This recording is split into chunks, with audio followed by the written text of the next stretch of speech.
Hello, everybody. This is Glory. Welcome to Alpha Room. Today, in the series of Kali, we will be discussing about two ways of carrying light within each of us. And what are those two ways of holding light within yourself? And this is also one of the greatest secret of Chinnamasta, which is my form, and it has been a revelation to me in my journey towards her path, in her path, actually. So, what are the two ways? And I'm sure post we discuss this, it will trigger a certain, inner conversation within each of you. That is my effort in bringing out these stark secrets that came to me, through my inner conversations with myself. That is purely why I'm making these videos for. So, moving on to. So, the two ways to carry light.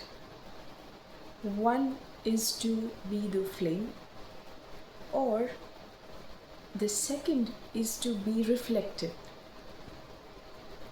These are the two ways of carrying light, and how are they different in their own nature? So tell me, what are you reflecting in your life?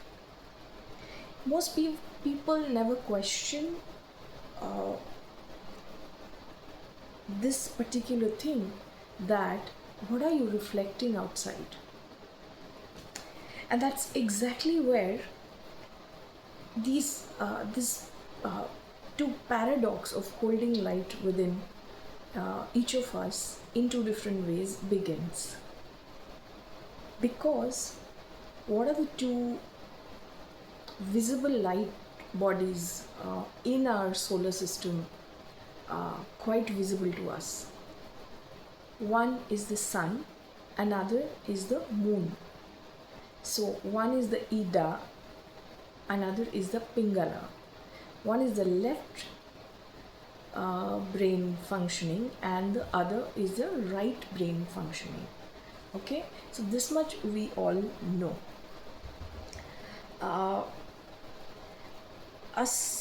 Because as the sun is not just, so let's begin with the sun. Sun is not just the light, it is exposure. It is completely showing you what the thing is all about, what it is all about. A state where nothing in you is split. What you think, what you feel, and what you sow aligns in the way the solar energy holds light within each of us. So, no mask, no efforts, no double standards. What you see is what you get. Just truth, fully seen and fully lived. But you don't arrive there just as soon. The moon comes first. Why do I say that? Think about it. Why do I say the moon comes first? It is quiet, it is subtle, and it slips almost, in the softest possible way, that you don't even resist it. Then what you feel, it saves it. It stretches it. It makes it something that is undeniable anymore within you. That is the light. That is the way the moon holds light within us, each of us.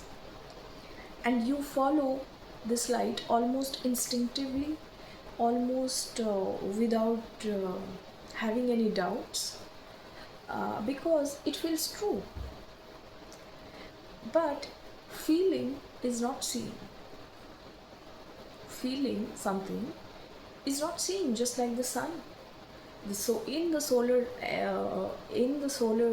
energy And in the sun's light, everything is visible. But in the moon's light, everything is inward. Everything happens within you. The questions are held within. The conversations are held within. Every single thing is held within. So that is why I say the way of holding the light of the moon is not seen. So what do you do with such kind of a light within you? So wait a second with me on this particular thought that feeling is not seen. Just wait with me on this thought. When something rises in you, and notice when something rises in you, a thought, an emotion, do you hold it, look at it, feel it without moving, or do you allow it to take you, to speak through you and become you? What do you do? Ask yourself, what do you do with it? So some of us who deal with the light of the moon are used to be sitting with our feelings when something moves within us, when a thought moves within us, when a feeling is triggered within us.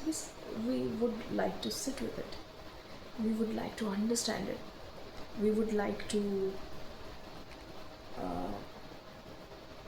understand the texture of it, the source of it, everything.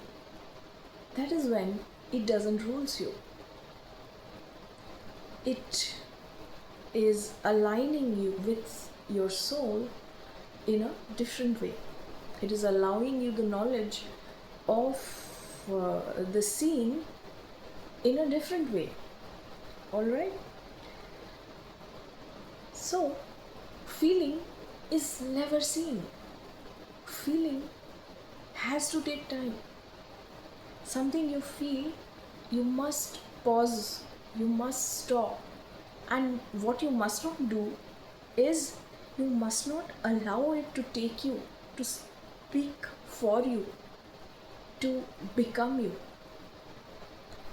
And because the moment you become it, you will lose the distance with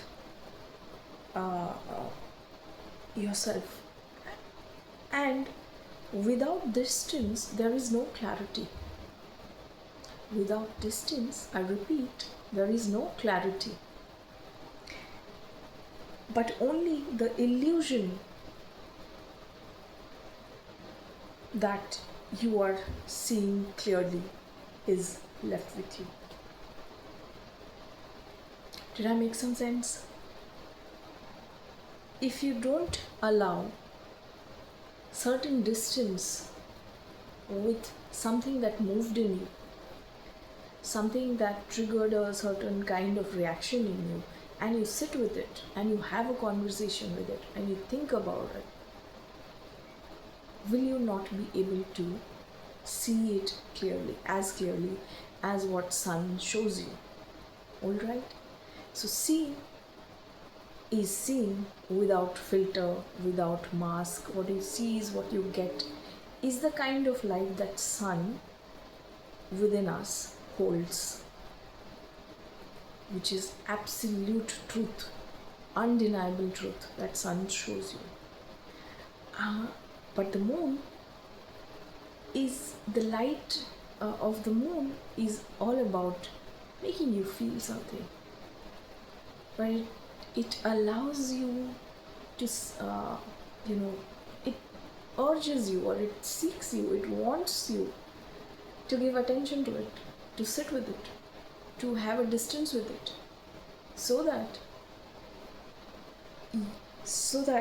you are not left with the illusion of what you feel, what you are seeing because of the feeling. Once you create that distance, now feeling is seen. But without that distance, only the illusion that you feel you saw will exist and persist. So these are the two ways of seeing in the path of Chinnamasta. She is pure light, she holds light, and both the paradoxical lights, the sun and the moon.